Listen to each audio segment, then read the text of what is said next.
नमस्कार, mid day prime में आप सभी दर्शकों का बहुत बहुत स्वागत है। मैं हूं असीम मिश्रा। शुरुआत करना चाहेंगे हेडलाइंस के साथ। दिल्ली में यमुना नदी का जलस्तर कम होने के बाद एक बार फिर बढ़ा। जगह जगह जलभराव बढ़ा रही है लोगों की मुश्किलें। पीक आवर में ऑफिस पहुंचने वाले लोगों को कई जगहों पर करना पड़ा जाम से दो हाथ। जलभराव वाले इलाकों में सभी सरकारी और निजी स्कूल आज और कल रहेंगे बंद। असम और अरुणाचल प्रदेश के कई हिस्सों में ब्रह्मपुत्र नदी के जलस्तर में बढ़ोतरी जारी। उत्तराखंड में बारिश के कारण भूस्खलन, हरिद्वार में अलर्ट। हिमाचल प्रदेश में मौसम का कहर जारी। कुल्लू मनाली राष्ट्रीय राजमार्ग बंद। कुल्लू में बादल फटने से एक आदमी की मौत और 3 घायल।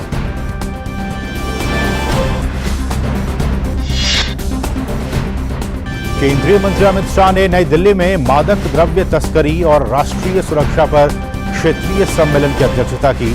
सम्मेलन के दौरान 2416 करोड़ रुपए के 1,44,000 किलो से अधिक मादक द्रव्य किए गए जाएंगे नष्ट।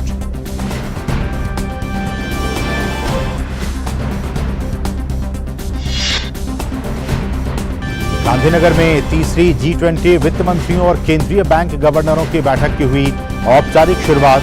पहले सत्र में वैश्विक अर्थव्यवस्था और वैश्विक स्वास्थ्य पर हुई चर्चा। वित्त मंत्री ने वैश्विक अर्थव्यवस्था की चुनौतियों से निपटने का किया आह्वान। बैठक से पहले वित्त मंत्री निर्मला सीतारमण और अमेरिका के वित्त सचिव डॉक्टर जेनेट येलेन के बीच हुई द्विपक्षीय वार्ता।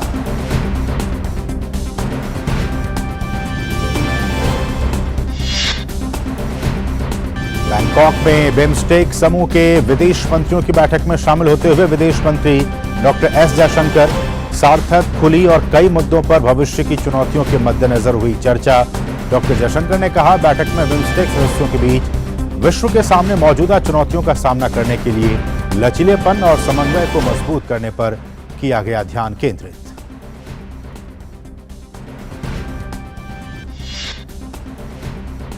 उत्तर प्रदेश में समाजवादी पार्टी को लगा एक और झटका। पूर्वांचल के बड़े नेता और पूर्व मंत्री दारा सिंह चौहान ने थामा बीजेपी का दामन। पार्टी के प्रदेश अध्यक्ष भूपेंद्र सिंह चौधरी, डिप्टी सीएम ब्रजेश पाठक और केशव प्रसाद मौर्य ने दिलाई भाजपा की सदस्यता।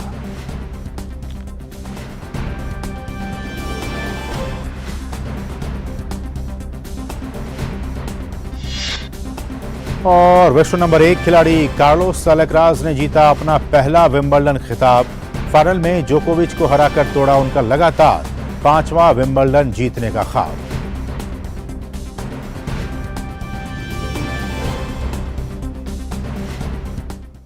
सबसे पहले बड़ी खबरों पर डालेंगे नजर।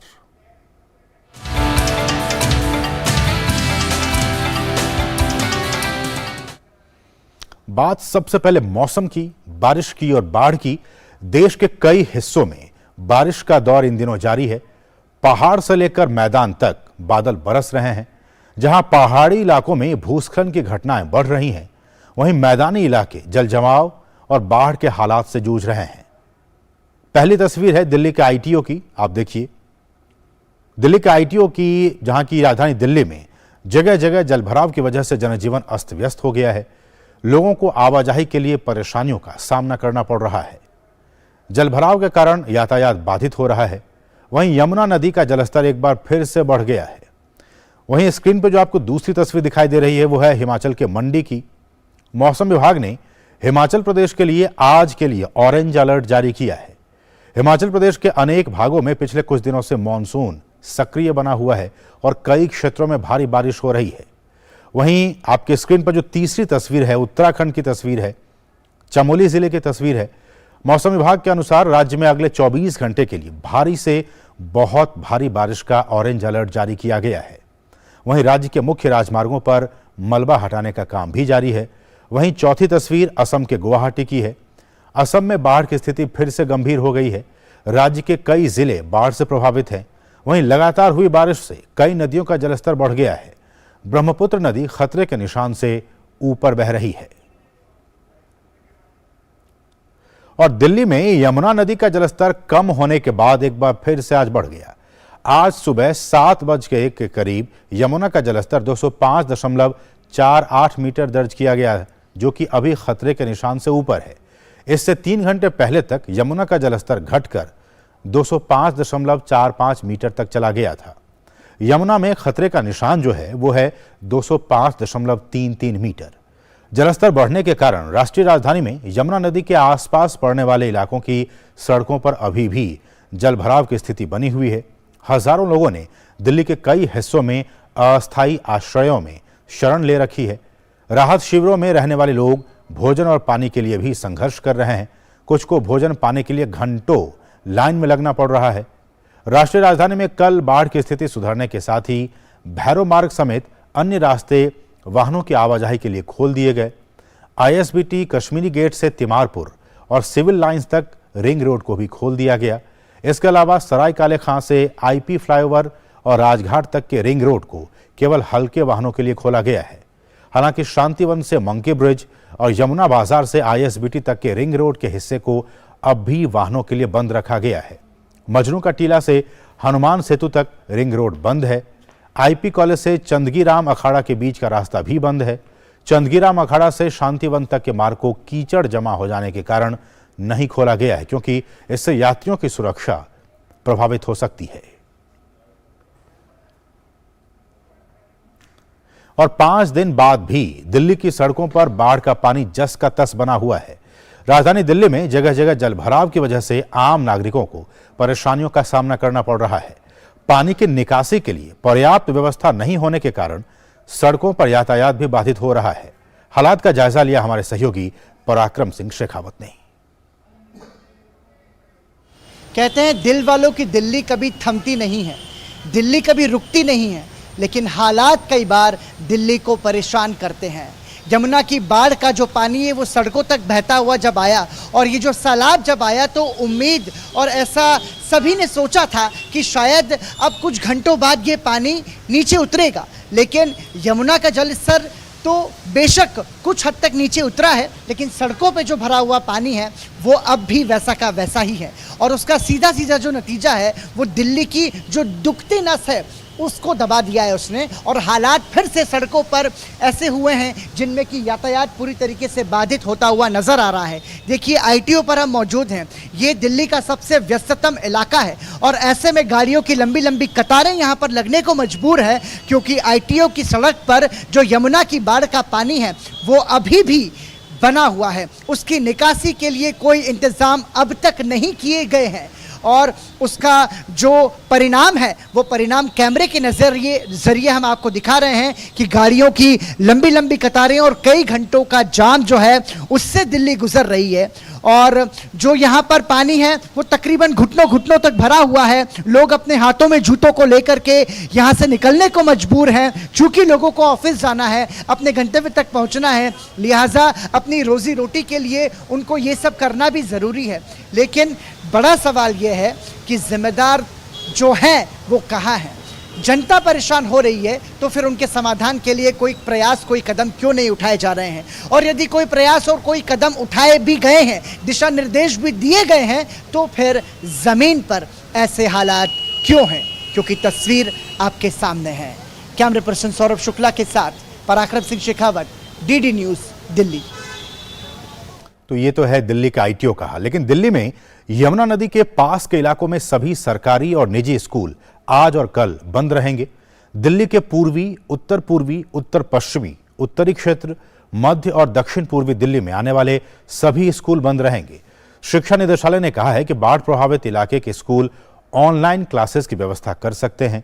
ऊपरी जलग्रहण क्षेत्रों में कई दिनों तक भारी बारिश के कारण राष्ट्रीय राजधानी में यमुना में जलस्तर बढ़ने से दिल्ली के कुछ हिस्से जलमग्न हो गए, जिससे हजारों लोगों को निचले इलाकों से सुरक्षित जगहों पर जाना पड़ा है।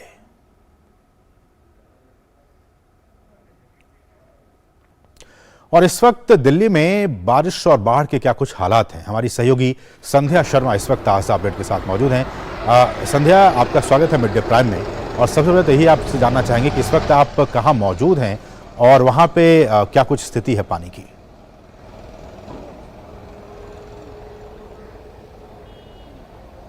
जी, इस वक्त मैं मौजूद हूँ मयूर विहार में, दिल्ली में मौजूद हूँ। और जैसा कि आज कल से धीरे धीरे जो है यमुना का स्तर घटने लगा था, तो लग रहा था कि शायद खतरे के निशान से अब धीरे धीरे यमुना जो है वो नीचे बहेगी, लेकिन एक बार फिर खतरे के निशान के आसपास ही हम हैं और ये स्तर जो है वो कम नहीं हुआ है, तो एक बार फिर समस्याएं हमारे सामने है। इस वक्त मेरे पीछे आप देखेंगे कि देखिए ये यहाँ पर जो लोग मौजूद हैं वो सब अस्थायी एक शेड लगा हुआ है और वहां पर लोग मौजूद हैं अपने अपना सामान लेकर के, और यहाँ पर आज आ गए हैं लोग। लेकिन इन लोगों से जब हमने बात की तो इन लोगों ने अपनी परेशानियां बताई। इनका कहना है कि जब तेज बहाव यमुना के आसपास था उस वक्त इन लोगों का जो सामान वहां पर था वो काफी हद तक भीग चुका था। ये लोग ऐसी स्थिति में नहीं थे कि अपना ज्यादातर सामान ये लोग लेकर के और उस क्षेत्र से बाहर निकल सकते हो। इसके पहले आज सुबह जब हमने नोएडा का रुख किया था और नोएडा का हमने मुआयना किया तो वहां पर भी यमुना के आसपास के जो लोग हैं उन लोगों से हमने बातचीत की और उन लोगों से हमने जाना कि किस तरह की परिस्थितियों से वो लोग गुजर रहे हैं। तो उनका कहना था कि यहाँ का जो स्थानीय प्रशासन है उसने जरूर सही समय पर सही निर्णय लेते हुए हम लोगों को इस बाढ़ क्षेत्र से बाहर किया था और जो शेल्टर होम बनाए गए थे, जो अस्थायी उनके रहने के लिए जगह मुहैया कराई गई थी, वो लोग वहां पर अभी भी रह रहे हैं। मौसम विभाग ने भी बारिश का अलर्ट जारी किया हुआ है, बारिश की संभावना जताई हुई है। तो ऐसे में नोएडा में आज सुबह भी बारिश हुई तो लोगों को राहत थोड़ी सी, जब कल सुबह बारिश नहीं थी और मौसम थोड़ा सा खुला हुआ था तो उन्हें लग रहा था कि शायद अब धीरे धीरे थोड़े समय बाद हालात ठीक हो जाएंगे, और लेकिन ऐसा हुआ नहीं। नोएडा में कुछ ही देर बाद तेज बारिश हो गई, लेकिन उन लोगों ने एक संतुष्टि जरूर जताई। उन लोगों का ये कहना था कि हमें यहाँ पर समय पर खाना मिल जाता है, हमें समय पर यहाँ पर हमारी सुध ले ली जाती है, हमें पीने का पानी मुहैया करा दिया जाता है, साथ ही साथ स्वास्थ्य सेवा का भी ध्यान रखा गया है। यहाँ पर समय समय पर टीम आती है जो कि क्योंकि उनके छोटे छोटे बच्चे हैं, जो लोग वहाँ रह रहे हैं एक अस्थायी शेल्टर में, तो छोटे छोटे बच्चे हैं जो जिनके लिए वो मुकम्मल कपड़े तक नहीं लेकर के वहाँ से निकल पाए थे। तो उनका ये कहना है कि यहाँ पर टीम समय समय पर आती है, हमसे बातचीत करती है, हमारी परेशानियों को समझती है और एक भरोसा भी दिलाती है कि आप चिंता ना करें, आने वाले समय में जब धीरे धीरे यमुना का स्तर कम होगा, खतरे के निशान से यमुना नीचे बहने लगेगी, तो वो लोग वापस से अपने यथा स्थान पर पहुंच पाएंगे। वहीं दूसरी तरफ जब हम दिल्ली का हाल देखते हैं तो देखने में आता है कि लोगों को परेशानियों का सामना अब भी करना पड़ रहा है, क्योंकि खतरे के निशान से यमुना नीचे नहीं है। लोग इन अस्थायी आवास में रह तो रहे हैं, उन्हें जब तक खाना मिलता है, भोजन मिलता है, वो लोग खाते हैं, लंबी लंबी लाइनें लगती है, स्वास्थ्य सेवा लेने के लिए भी एम्बुलेंस आती है, खड़ी होती है, लेकिन उन लोगों को लंबी कतार से गुजरना पड़ता है और कई बार उनको परेशानियों का सामना भी करना पड़ता है। हम यहाँ पर देख रहे हैं कि लगभग 12 बजे के बाद इन लोगों को बाढ़ की वजह से वो उनकी जिंदगी एक बार फिर से, जैसे यमुना का पानी घटेगा, इनकी जिंदगी एक बार फिर से पटरी पर वापस लौट पाएगी। बहुत बहुत शुक्रिया इन तमाम ताज़ा अपडेट्स को संध्या तक पहुंचाने के लिए आपका बहुत बहुत शुक्रिया। और इस सबके बीच गाजियाबाद के कई हिस्सों में भी बारिश हुई है। बारिश के कारण लोगों को आवाजाही में थोड़ी दिक्कतों का भी सामना करना पड़ा है। ऑफिस जाने के समय पर तेज बारिश हुई, बारिश की वजह से सड़कों पर गाड़ियां धीमी चली, वहीं कई जगह पानी भरने की वजह से जाम की स्थिति भी पैदा हो गई।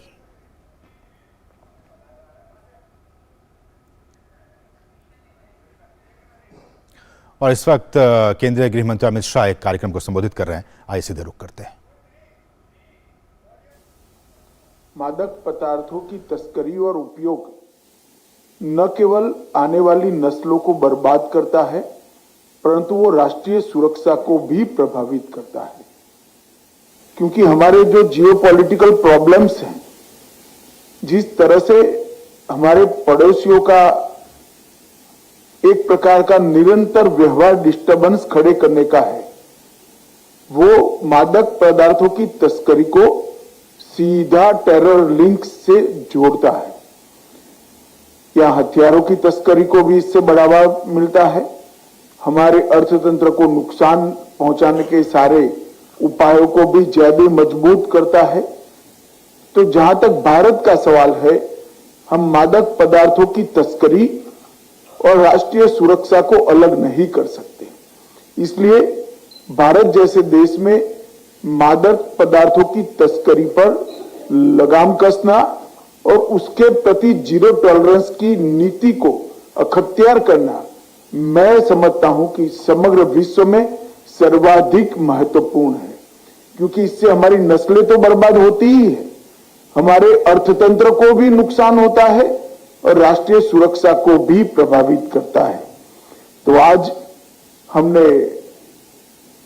गृह विभाग ने जो एक निरंतर अभियान चला है क्षेत्रीय परिषदों की बैठकों में, इसका रेगुलर रिव्यू करना और फीडबैक के आधार पर हमारी नीतियों में समयानुकूल परिवर्तन करना, इसके तहत आज ये बैठक हो रही है। आजादी के अमृत महोत्सव में देश के प्रधानमंत्री जी मोदी जी ने हम सबके सामने एक लक्ष्य रखा है कि हम एक ऐसे भारत का निर्माण करें जब देश की आजादी की शताब्दी मनाई जाए, तब भारत और भारत के युवा ड्रग फ्री हो जाए, नशे की आदत एक भी युवा में न हो, ऐसे भारत का सृजन हमारा लक्ष्य है। और इस दिशा में राज्य और केंद्र दोनों मिलकर ही काम कर सकते हैं, वरना ये अभियान कभी सफल नहीं हो सकता। मित्रों, आज एक बात का और जिक्र मैं करना चाहूंगा। आज परमवीर चक्र से सम्मानित निर्मलजीत सिंह सेखों का जन्मतिथि है। इस मौके पर मैं परमवीर चक्र से सम्मानित निर्मलजीत सिंह को पूरे देश और भारत सरकार की ओर से श्रद्धांजलि देना चाहूंगा। आज 3 कार्यक्रम और साथ में जोड़ दिए गए हैं। अमृतसर के कार्यालय के लिए 12 करोड़ रुपए के खर्च से एक नए भवन का निर्माण, भुवनेश्वर के कार्यालय का उद्घाटन और दिल्ली में एक नए कार्यालय का भूमि पूजन। मैं भुवनेश्वर सरकार और पंजाब सरकार का भी धन्यवाद करना चाहूंगा कि आपने भूमि देकर इस कार्य में एनसीबी का और भारत सरकार का सहयोग किया है। और मैं आश्वस्त भी करना चाहूंगा कि आपके साथ कंधे से कंधे मिलाकर ये दोनों नए कार्यालय और एनसीबी के कर्मचारी आपके राज्य में नशे के खिलाफ की लड़ाई को और ताकतवर बनाएंगे और स्ट्रेंथी बनाएंगे। आज यहाँ से नशा मुक्त भारत पर एक सार संग्रह का विमोचन किया गया है। मैं सभी राज्यों के मुख्यमंत्रियों को और उपराज्यपालों को निवेदन करना चाहता हूं कि ये एक ऐसा कदम है जिसको राज्यों ने भी अपने राज्यों में आगे बढ़ाना है। जितनी इंफॉर्मेशन हम स्कूलों तक, जिला तंत्र तक और सारे एनजीओ तक पहुंचाएंगे, हमारी ये लड़ाई मजबूत होगी। ये केवल नकेल कसने का और इस पर संपूर्ण विजय प्राप्त करने की लड़ाई नहीं है। ये लड़ाई में सबसे बड़ी विजय प्राप्त करने का राजमार्ग जो है वो जागरूकता पैदा करने का है। जब तक युवाओं के मन में नशे के खिलाफ जागरूकता हम पैदा नहीं कर सकते, अभिभावकों के मन में जब तक जागरूकता पैदा नहीं करते, मैं नहीं मानता ये लड़ाई हम सफल कर पाएंगे। तो इस प्रकार के साहित्य से हम आगे इस लड़ाई को गांव तक, तहसील तक, जिले तक परकोलेट कर पाए। इसलिए मेरा निवेदन है कि सभी राज्यों ने इस प्रकार के साहित्य के प्रचार प्रसार के अभियान पर भी बहुत बड़ा ध्यान देना चाहिए। आज कुल 1,40,288 किलो से ज्यादा मादक पदार्थों का विनिष्टीकरण किया गया है और इसके लिए सभी राज्यों को और विशेषकर एनसीबी को मैं बहुत बहुत साधुवाद देना चाहता हूं, क्योंकि ये हमारा जो अभियान है इसमें 2378 किलो और 2378 करोड़ रुपए के ड्रग्स को आज हम विनिष्ट कर पाए हैं। और मित्रों, मैं एक बात हम सबकी साझी सिद्धि की ओर भी ध्यान दिलाना चाहूंगा कि हमने बीते 1 वर्ष में 10 लाख किलो मादक पदार्थों का 10 लाख किलो मादक पदार्थों का विनिष्टीकरण किया है, जिसका मूल्य 12,000 करोड़ रुपए से ज्यादा है। 12,000 करोड़ रुपया अपने आप में एक बहुत बड़ा अंक है। मैं इसके कंपैरेटिव फिगर आगे बताना जरूर चाहूंगा, परंतु मैं इसके लिए देश भर में इस अभियान के साथ जितने भी लोग जुड़े हैं वो सभी को बहुत बहुत साधुवाद और बधाई देना चाहता हूं कि एक साल में आजादी के अमृत महोत्सव में हमने बहुत बड़े लक्ष्य को प्राप्त किया है। मित्रों, नशीले पदार्थ के दुरुपयोग की संपूर्ण रोकथाम के लिए ड्रग के डिटेक्शन, नेटवर्क के डिस्ट्रक्शन, कल्प्रिट के डिटेंशन और एडिक्ट्स के रिहेबिलिटेशन, ये चारों मुद्दों पर समान प्रकार से तवज्जो देते हुए हमें आगे बढ़ना होगा। डिटेक्शन, डिस्ट्रक्शन और डिटेंशन में काफी अच्छा काम हुआ है, परंतु मैं सभी नारकोटिक्स कंट्रोल के साथ जुड़ी हुई एजेंसियों को कहना चाहता हूं कि जब तक रिहेबिलिटेशन को हम नहीं करेंगे और उनके मुक्त होने के बाद उन पर ध्यान नहीं रखेंगे, ये लड़ाई हमारी सफल नहीं हो सकती। ये हमारे पुराणों में वर्णित रक्त बीज के राक्षस जैसी लड़ाई है। वो तभी समाप्त हो सकती है कि एक एक रिहेबिलिटेड युवा को हम केयर करें, हमारे परिवार के युवा की तरह ट्रीट करें और उसको संपूर्ण जीवन के लिए नशे से मुक्त करने की दिशा में ले जाए, तभी ये हो सकता है। और उसमें स्कूलों को जोड़ना, स्वास्थ्य विभागों को जोड़ना बहुत जरूरी है।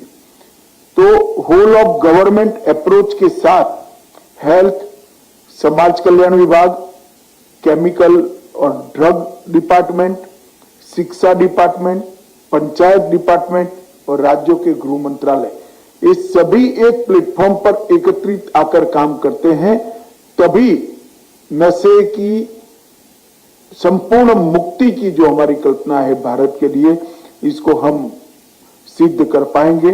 कोऑपरेशन, कोऑर्डिनेशन और कोलैबोरेशन, ये तीनों चीजों को इस सभी डिपार्टमेंट ने साथ में रहकर होल ऑफ गवर्नमेंट अप्रोच के साथ आगे बढ़ना चाहिए। मित्रों, मैं आज कुछ आंकड़े जरूर देना चाहूंगा जिससे आपकी हौसला अफजाई भी होगी और ये अभियान को तेज करने के लिए प्रेरणा भी हमें इस आंकड़ों से मिलेगी। 2006 से 13 के 9 साल में कुल 1250 मामले इस देश में रजिस्टर हुए थे और 14 से 23 के 9 साल में 3700 मामले, 3700 मामले रजिस्टर हुए हैं, जो बताता है कि 200% की वृद्धि हम कर पाए। 200% इंक्रीज बहुत बड़ा वृद्धि होता है। कुल अरेस्ट पहले 1360 हुए थे। हमारे कंज्यूम करने वाले युवाओं के प्रति लिबरल अप्रोच के बाद भी 5650 अरेस्ट हम कर पाए हैं, जो 300% की वृद्धि बताता है। सीज ड्रग पहले 1.52 लाख केजी हुआ था, आज 3.94 लाख केजी हुआ है, जो 160% की वृद्धि दर्शाता है। परंतु मैं इसमें थ्रस्ट देना चाहूंगा कि क्वालिटी ड्रग्स ज्यादा सीज हुआ है और डिस्ट्रॉय भी हुआ है। इसकी सीधी साबिती हमें मूल्य से मिलती है। 2006 से 13 में 5900 किलो का मूल्य का ड्रग विनिष्ट किया गया था, पकड़ा गया था, और 2014 से 23 में 18,100 करोड़ रुपए का ड्रग्स पकड़कर इसको विनिष्ट किया गया है। ये बताता है कि हमारे अभियान को बहुत बड़ी सफलता मिली है। एनसीबी के डीजी ने एक बात पर ध्यान दिला है, मैं इसको रिपीट करना चाहूंगा कि पहले गोल्डन ट्रायंगल और गोल्डन क्रिसेंट कहा जाता है। अप्रोच में बदलाव किस प्रकार से होता है, अब हमने न केवल भारत के स्तर पर, अंतर्राष्ट्रीय स्तर पर गोल्डन ट्रायंगल और गोल्डन क्रिसेंट की जगह डेथ ट्रायंगल और डेथ क्रिसेंट नाम को प्रस्तापित करने में सफलता प्राप्त की है। गोल्डन ट्रायंगल ड्रग के कारोबारियों के लिए हो सकता है जो ड्रग पर कंट्रोल करने के पक्ष में है, इनके लिए तो ये डेथ ट्रायंगल और डेथ क्रिसेंट ही है। और ये अप्रोच सिर्फ सिंबॉलिक नहीं है, ये अप्रोच हमारी लड़ाई की तीव्रता को और दिशा को दर्शाता है।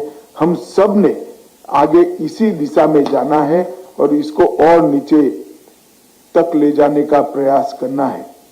मित्रों, ड्रग एलिमिनेशन के लिए कोई एक डेस्टिनेशन का सवाल नहीं है, इसका कोई लक्ष्य निर्धारित किया नहीं जा सकता।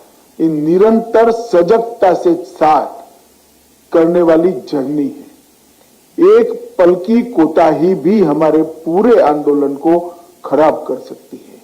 इसलिए लक्ष्यों की सिद्धि एक पड़ाव होता है।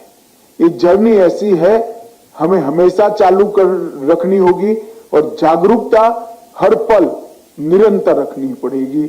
इसके लिए मैं आप सभी को इस स्पिरिट के साथ आगे बढ़ने के लिए भी आग्रह करना चाहूंगा।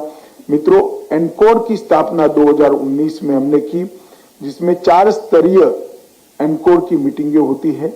शीर्ष स्तरीय एनकोड मीटिंग गृह सचिव की अध्यक्षता में होती है, कभी कभार गृह मंत्री भी इसकी अध्यक्षता करते हैं। कार्यकारी स्तरीय एनकोड समिति की भी मीटिंग होती है। राज्य स्तरीय एनकोड मीटिंग मुख्य सचिव की अध्यक्षता में होती है। मैंने सबसे अनुरोध किया है, मुझे आनंद है कि सभी मुख्यमंत्रियों ने और एलजी ने इसकी अध्यक्षता की है और जिला स्तरीय एनकोड समिति जिला अधिकारी की अध्यक्षता में होती है। मैं आज एक बार फिर से एक बात पर थ्रस्ट देना चाहूंगा कि सबसे परिणामदायी अगर कोई एनकोड मीटिंग है तो ये जिला स्तरीय है। बहुत सुधार हुआ है गत मीटिंग और आज की मीटिंग में, परंतु मैं कहना चाहूंगा कि हिमाचल प्रदेश और पंजाब दोनों ने जिला स्तरीय मीटिंगों को बढ़ाना पड़ेगा। मेरा दोनों मुख्यमंत्रियों से अनुरोध है कि आप इसमें विशेष ध्यान दीजिए। बाकी सबने राज्य स्तरीय मीटिंग को बहुत अच्छे तरीके से किया है और एक फोर्स बढ़ाया है।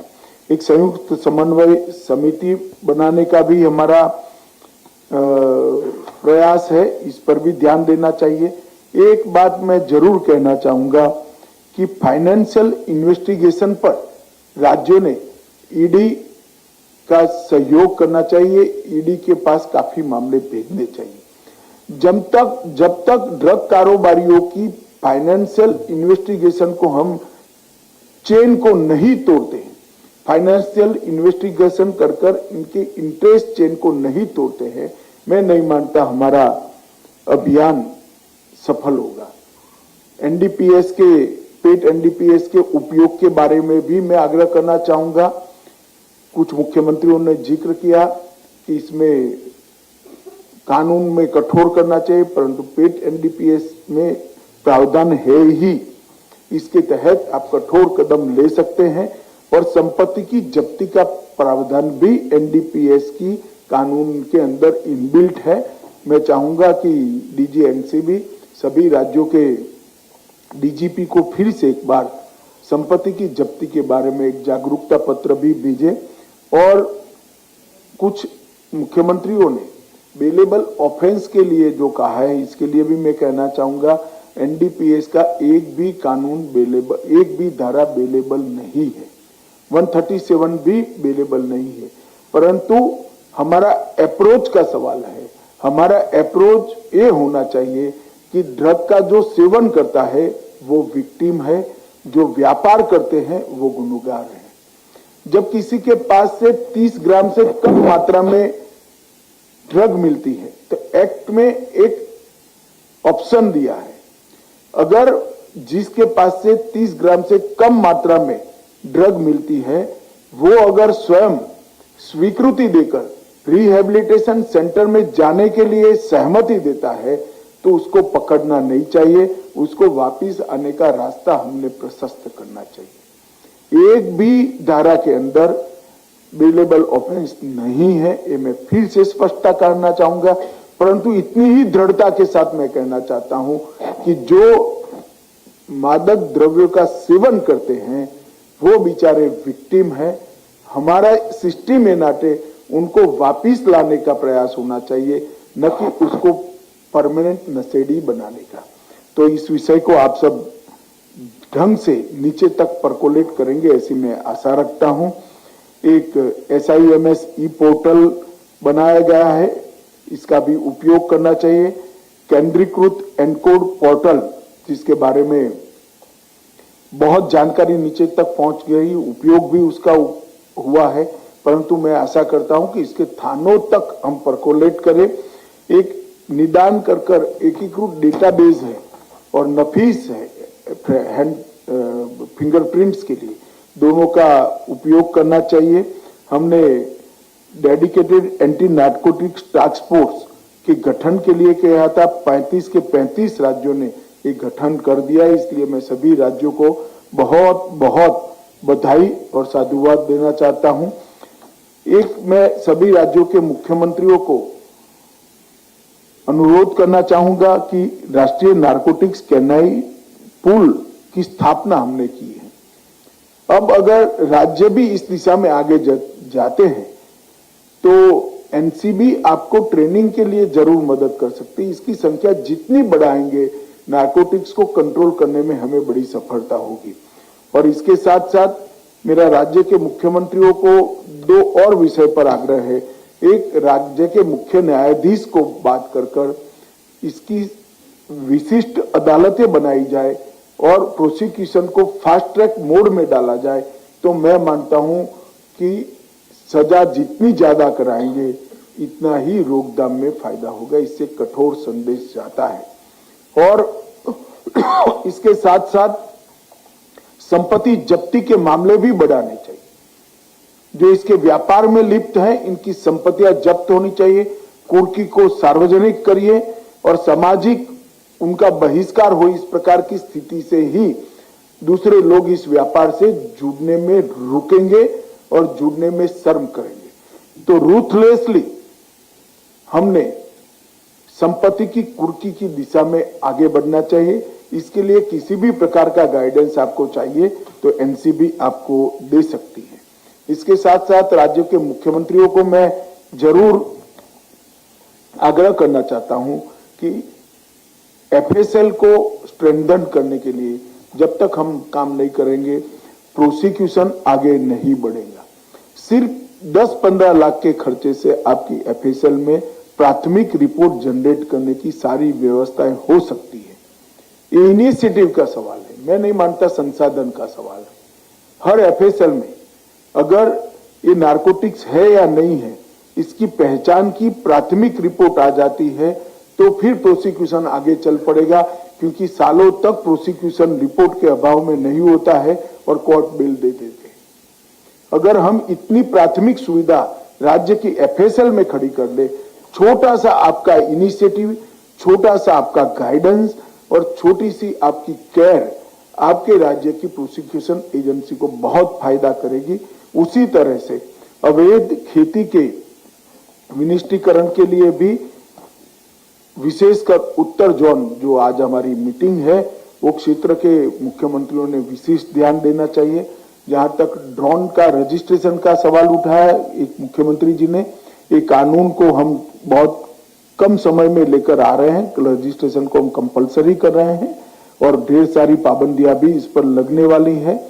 ड्रोन रोधी प्रणाली का जहां तक सवाल है, मैं आप सभी को विशेषकर पाकिस्तान से जुड़ी हुई जितनी भी सरहद के राज्य हैं, कश्मीर, पंजाब, राजस्थान और गुजरात, यहाँ ड्रॉबैक है, परंतु मैं आप सभी को आश्वस्त करना चाहता हूं कि हमने 2 साल पहले से ड्रोन रोधी प्रणाली के प्रयोगात्मक अनेक प्रकार के प्रणालियों को बॉर्डर पर क्रियान्वयन किया है, बहुत अच्छे नतीजे मिल लिए हैं।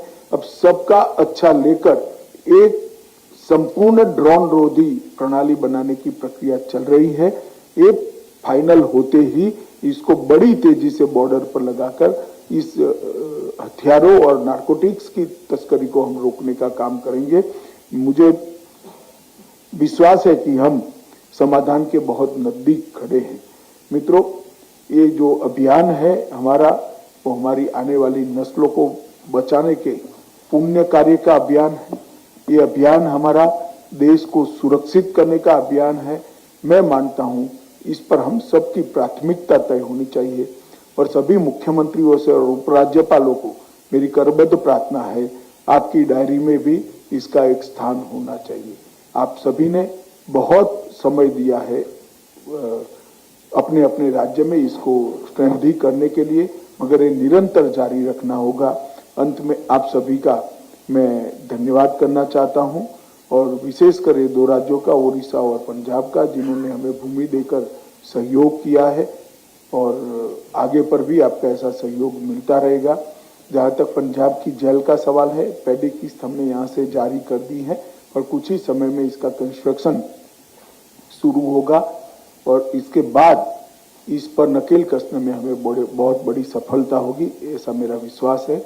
अंत में आप सभी का धन्यवाद कर मेरी बात को समाप्त करता हूं। वंदे मातरम। धन्यवाद महोदय आपके प्रेरणादायक शब्दों के लिए। देख रहे थे जहां केंद्रीय गृह मंत्री अमित शाह ड्रग्स तस्करी और राष्ट्रीय सुरक्षा विषय पर एक बहुत ही महत्वपूर्ण कार्यक्रम को संबोधित कर रहे थे और केंद्रीय गृह और सहकारिता मंत्री अमित शाह ने आज नई दिल्ली में, जैसे कि आपने देखा, मादक द्रव्य तस्करी और राष्ट्रीय सुरक्षा पर एक क्षेत्रीय सम्मेलन की अध्यक्षता की। सम्मेलन के दौरान 2416 करोड़ रुपए के 1,44,000 किलो से अधिक मादक द्रव्य नष्ट किए गए।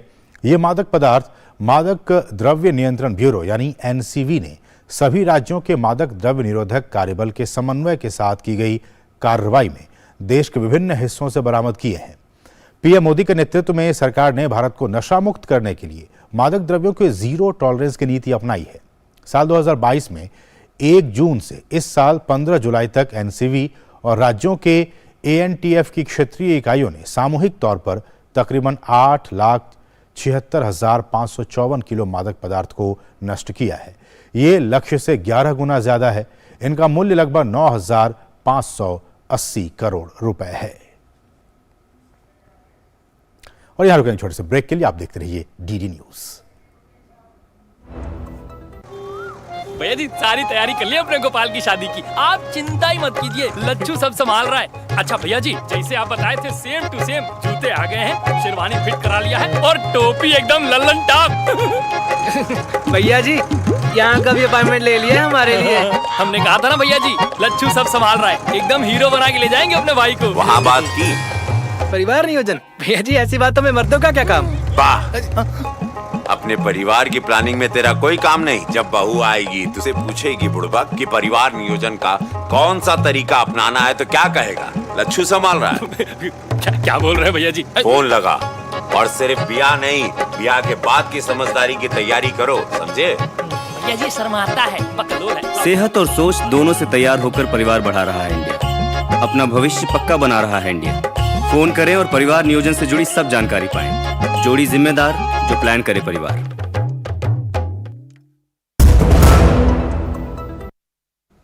और ब्रेक के बाद आपका फिर से स्वागत है। खबर हिमाचल प्रदेश से है, जहां के अनेक भागों में पिछले कुछ दिनों से मानसून सक्रिय बना हुआ है और कई क्षेत्रों में भारी बारिश हुई है। हिमाचल प्रदेश के मंडी में आज सुबह बारिश हुई। इस दौरान अनेक भागों में बादल फटने की भी घटनाएं हुई हैं। मौसम विभाग ने हिमाचल प्रदेश और उत्तराखंड में भारी बारिश की संभावना व्यक्त की है। साथ ही उत्तराखंड, हिमाचल प्रदेश, ओडिशा और मध्य प्रदेश के में अगले 2 दिनों के लिए ऑरेंज अलर्ट जारी किया गया है। हिमाचल के चंबा, कांगड़ा, सिरमौर, शिमला और कुल्लू जिलों के आसपास कल तक अचानक बाढ़ आने का गंभीर खतरा है। हिमाचल प्रदेश में अगले 5 दिनों तक कहीं कहीं भारी बारिश जारी रह सकती है। प्रदेश में भारी बारिश, भूस्खलन और बाढ़ की घटनाओं में अब तक 117 लोगों की जान जा चुकी है।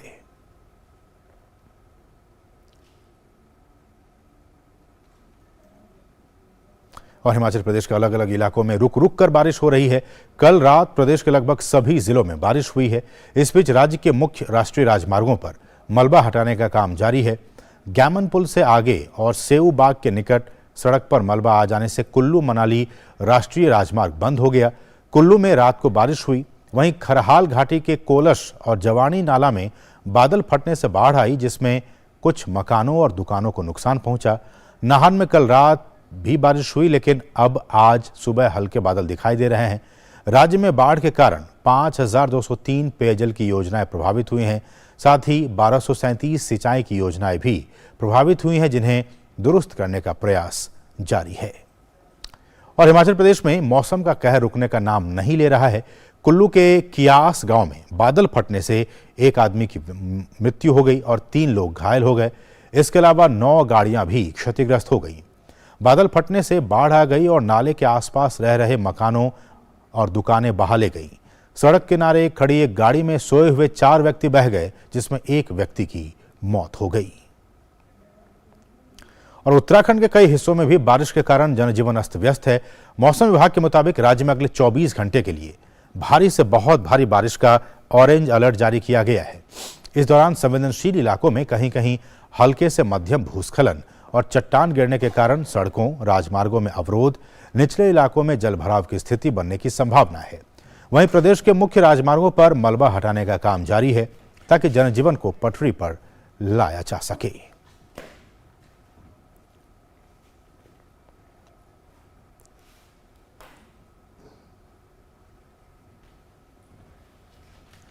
असम की बात की जाए तो असम में बाढ़ की स्थिति फिर से गंभीर हो गई है। 13 जिलों में 98,000 से अधिक लोग बाढ़ की चपेट में हैं। मौसम विभाग की रिपोर्ट के मुताबिक आज राज्य के कुछ हिस्सों में भारी बारिश की भविष्यवाणी की गई है और आने वाले कुछ दिनों में बारिश में कमी आने की भी संभावना है।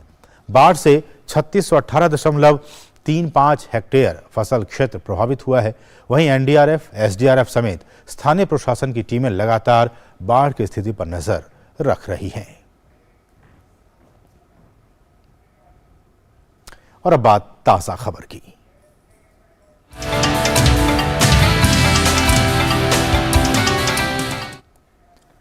समाजवादी पार्टी के पूर्व नेता दारा सिंह चौहान, उत्तर प्रदेश भाजपा अध्यक्ष भूपेंद्र सिंह चौधरी, उप मुख्यमंत्री ब्रजेश पाठक और केशव प्रसाद मौर्य की मौजूदगी में भाजपा में शामिल हो गए। दारा सिंह चौहान ने हाल ही में सपा विधायक पद से इस्तीफा दे दिया था। वे घोसी से समाजवादी पार्टी के विधायक थे। उन्होंने स्पीकर सतीश महाना को इस्तीफा सौंपा। योगी सरकार के पहले कार्यकाल में दारा सिंह चौहान भाजपा के विधायक और मंत्री थे। 2022 के विधानसभा चुनाव से पहले वे सपा में चले गए थे।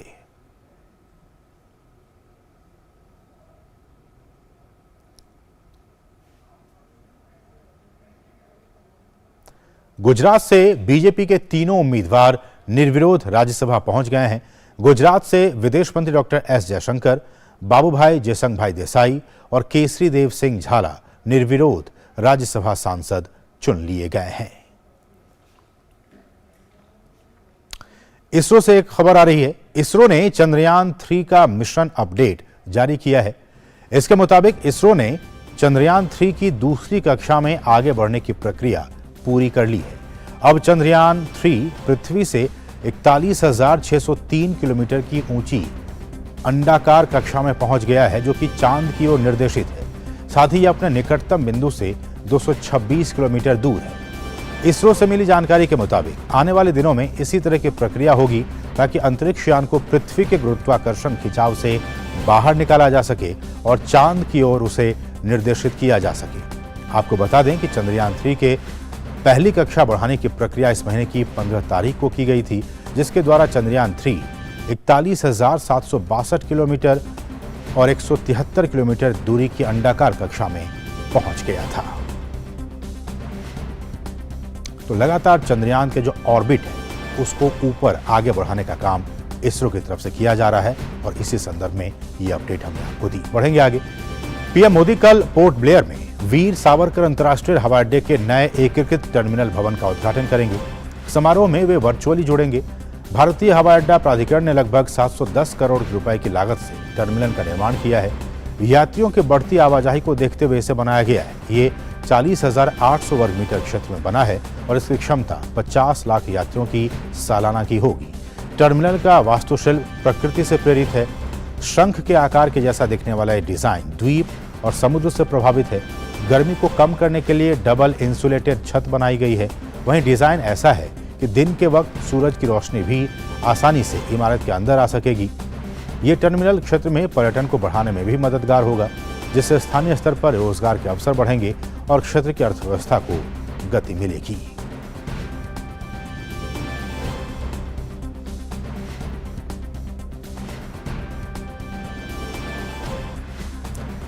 गुजरात के गांधीनगर में G20 वित्त मंत्रियों और केंद्रीय बैंक के गवर्नरों की बैठक जारी है। केंद्रीय वित्त मंत्री निर्मला सीतारमण ने G20 देशों के वित्त मंत्रियों और गवर्नरों का स्वागत कर बैठक की शुरुआत की। 2 दिवसीय बैठक का आज पहला दिन है। बैठक के पहले सत्र में वैश्विक आर्थिक परिदृश्य, आर्थिक जोखिम और अर्थव्यवस्था को मजबूती देने के लिए नीतिगत प्रतिक्रियाओं पर चर्चा हुई। इसके अलावा बैठक में वैश्विक स्वास्थ्य, सतत वित्त और बुनियादी ढांचे जैसे मुद्दों पर चर्चा होगी।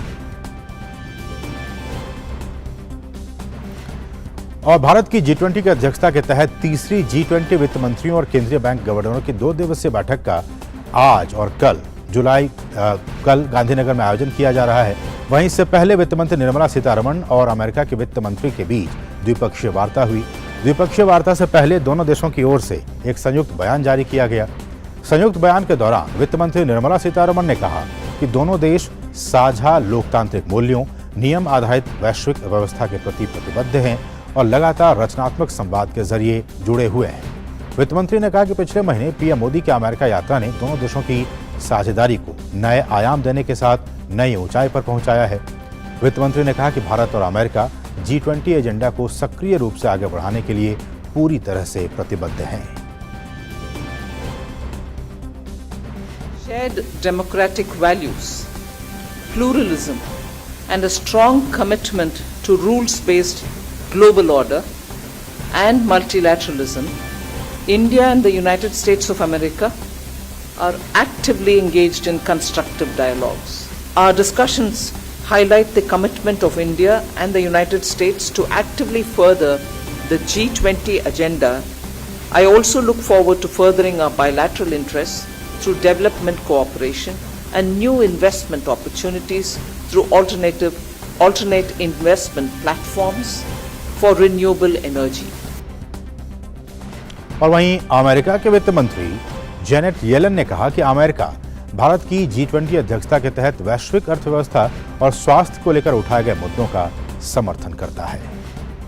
The United States has appreciated India's leadership during its G20 presidency, and we will continue our close cooperation. The world is looking to the G20 to make progress on key challenges like climate change and pandemics as part of our work to strengthen the global economy and to support developing countries. और अब कुछ दूसरी अहम राष्ट्रीय खबरें।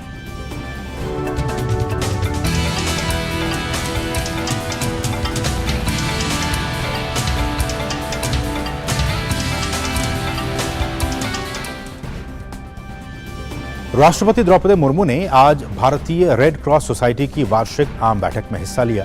कार्यक्रम में केंद्रीय स्वास्थ्य मंत्री मनसुख मांडविया सहित कई गणमान्य लोग मौजूद थे। कार्यक्रम में राष्ट्रपति ने कहा कि मानव मूल्यों को हमारे देश में सबसे महत्वपूर्ण माना गया है। देह दान का उदाहरण हमारे प्राचीन ग्रंथों में भी मिलते हैं और इसी को आगे बढ़ाते हुए नर सेवा को नारायण सेवा माना गया है।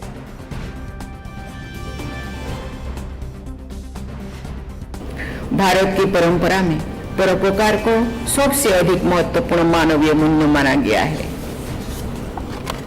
पूरे समाज के कल्याण के लिए देहदान करने के उदाहरण हमारे प्राचीन ग्रंथों में मिलते हैं। हमारी संस्कृति में नर सेवा को नारायण सेवा माना गया है। आज के पुरस्कार विजेता भारतीय संस्कृति में समाहित मानवता के कल्याण के ऐसे मूल्यों को चरितार्थ करते हैं। मुझे उम्मीद है कि उनके कार्य से अन्य लोग और संस्थाएं भी प्रेरणा प्राप्त करते होंगे। विदेश मंत्री डॉक्टर एस जयशंकर बैंकॉक में बिम्स्टेक विदेश मंत्रियों की रिट्रीट बैठक में शामिल हुए। बैठक में बिम्स्टेक देशों के विदेश मंत्रियों के बीच सार्थक, खुली और कई मुद्दों पर आगे की सोच को ध्यान में रखते हुए चर्चा की गई। बैठक में बिम्स्टेक सदस्यों के बीच विश्व के सामने वर्तमान चुनौतियों को उनका सामना करने के लिए लचीलेपन और समन्वय को मजबूत करने पर ध्यान केंद्रित किया गया। बैठक में सहयोग के नए क्षेत्रों में प्रवेश के लिए नए पहलुओं और गतिविधियों पर चर्चा की गई। बिम्स्टेक विदेश मंत्रियों की रिट्रीट बैठक में खाद्य सुरक्षा, स्वास्थ्य और एनर्जी सिक्योरिटी जैसे विषयों पर चर्चा की गई और इसे साझा चिंता का विषय बताया गया। बैठक में प्रौद्योगिकी समाधान को सहयोग और सर्वोत्तम प्रथाओं के आदान प्रदान दोनों के अधीन बताया गया। बैठक में विकास और समृद्धि को बढ़ावा देने को साझा उद्देश्य बताया गया।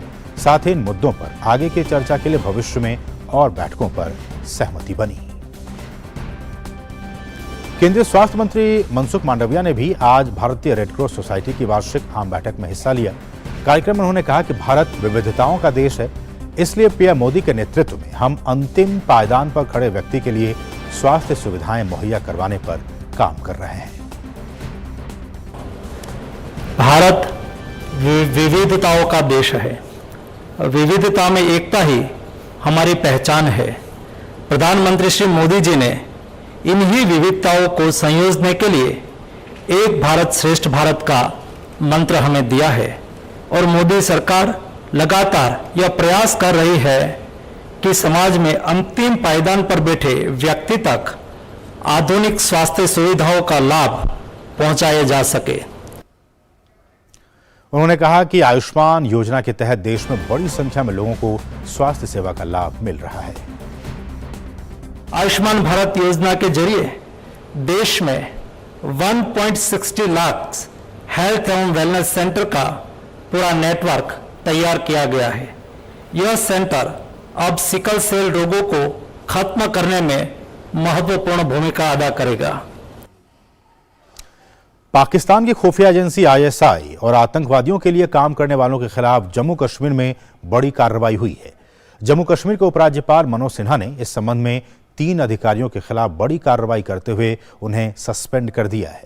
सूत्रों के मुताबिक कश्मीर विश्वविद्यालय के जनसंपर्क अधिकारी यानी पीआरओ फहीम असलम, राजस्व विभाग में मुरवत हुसैन मीर और पुलिस कांस्टेबल अरशद अहमद ठोकर का नाम शामिल है। सूत्रों के मुताबिक अब इनके खिलाफ यूएपीए के तहत कार्रवाई की जाएगी। इन पर आतंकी विचारधारा के प्रोपेगेंडा को फैलाने और आतंकी गतिविधियों के लिए फंड इकट्ठा करने का आरोप है।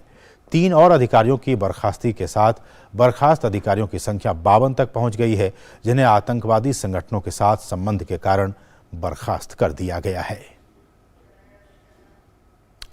और अब हमारे नए सेगमेंट नया कश्मीर बदलाव के 4 साल की अनुच्छेद 370 और 35A हटाए जाने के बाद धरती का स्वर्ग कहे जाने वाला जम्मू कश्मीर भी अब देश के बाकी हिस्से के साथ ही विकास की राह पर आगे बढ़ रहा है। केंद्र की नरेंद्र मोदी सरकार की ओर से 5 अगस्त 2019 को लिए गए ऐतिहासिक फैसले के बाद जम्मू कश्मीर में हर क्षेत्र में सकारात्मक बदलाव नजर आने लगा है। जम्मू कश्मीर में नई औद्योगिक नीति लाई गई और उद्योगों को लेकर भी नया माहौल बना है, जिससे निवेश की संभावनाएं भी बढ़ी हैं। बड़ी संख्या में देशी विदेशी कंपनियां यहां निवेश के लिए आगे आ रही हैं। व्यापार और निवेश की बदलती तस्वीर पर जम्मू कश्मीर के कारोबारियों से बातचीत की डीडी न्यूज की हमारी सहयोगी रमा त्यागी ने।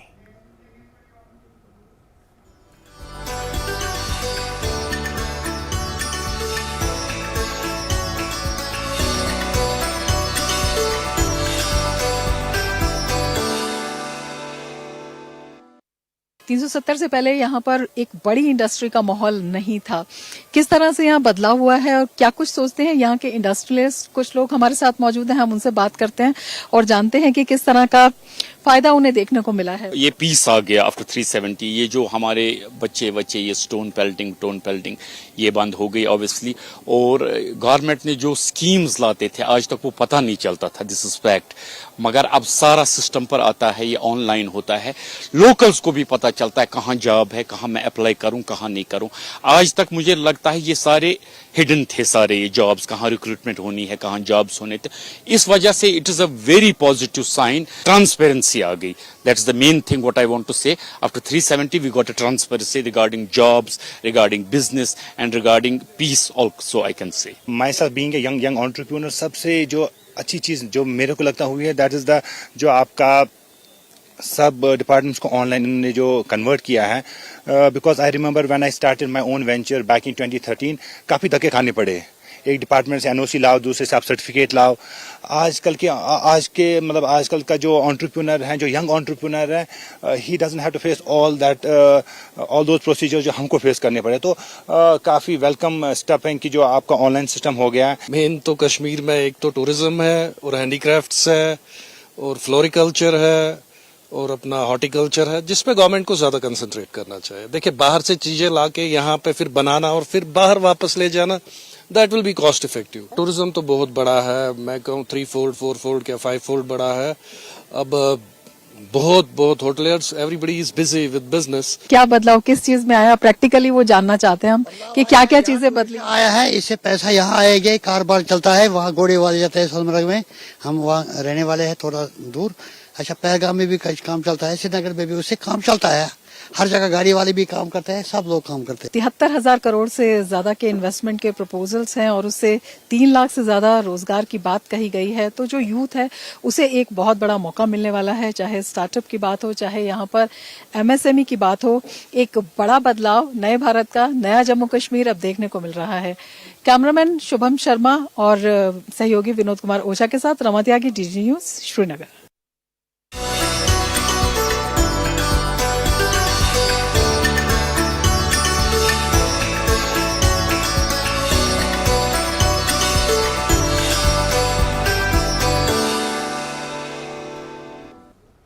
हाल ही में PM मित्र योजना के तहत महाराष्ट्र के अमरावती और गुजरात के नवसारी में मेगा टेक्सटाइल पार्क की आधारशिला रखी गई। आज के न्यूज लेंस में जानिए आखिर क्या है PM मित्र योजना और कैसे इस योजना से देश के टेक्सटाइल सेक्टर को बढ़ावा मिलेगा।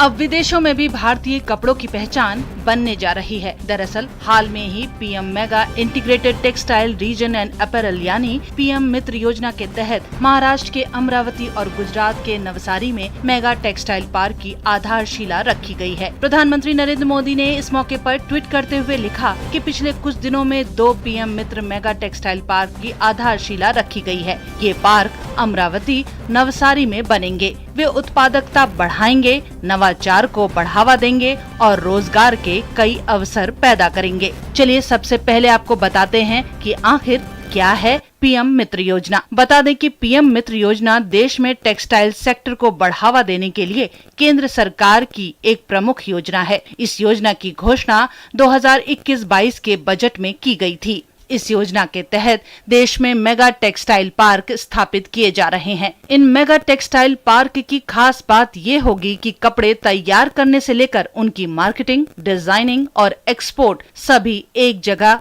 हो सकेगा। ये मेगा टेक्सटाइल पार्क देश के 7 राज्यों में स्थापित किए जाने हैं, जिसमें तमिलनाडु, तेलंगाना, कर्नाटक, महाराष्ट्र, गुजरात, मध्य प्रदेश और उत्तर प्रदेश शामिल हैं। अगर बात करें कैसे इस योजना से टेक्सटाइल सेक्टर को बढ़ावा मिलेगा, तो बता दें कि अभी भारत दुनिया में कपड़ों का 6ठा सबसे बड़ा निर्यातक है। PM मित्र योजना के तहत बने टेक्सटाइल पार्क में रुई की कताई, धागे की बुनाई, उसकी रंगाई, कपड़ा बनाना, कपड़े की छपाई और सिलाई एक ही स्थान पर होगी। वैल्यू चेन एक ही जगह होने के कारण कपड़े की लागत में काफी कमी आएगी, जिससे भारतीय कपड़ा निर्यातक दुनिया भर के बाजार में अधिक प्रतिस्पर्धा कर पाएंगे और देश से कपड़ों के निर्यात में इजाफा हो पाएगा। बता दें कि ये मेगा टेक्सटाइल पार्क प्रधानमंत्री नरेंद्र मोदी के 5F विजन यानी farm to fibre to factory to fashion to foreign पर आधारित है। जानकारों के मुताबिक ये पार्क्स आने वाले समय में मेक इन इंडिया और मेक फॉर द वर्ल्ड का एक बेहतरीन उदाहरण पेश करने जा रहे हैं। Bureau report,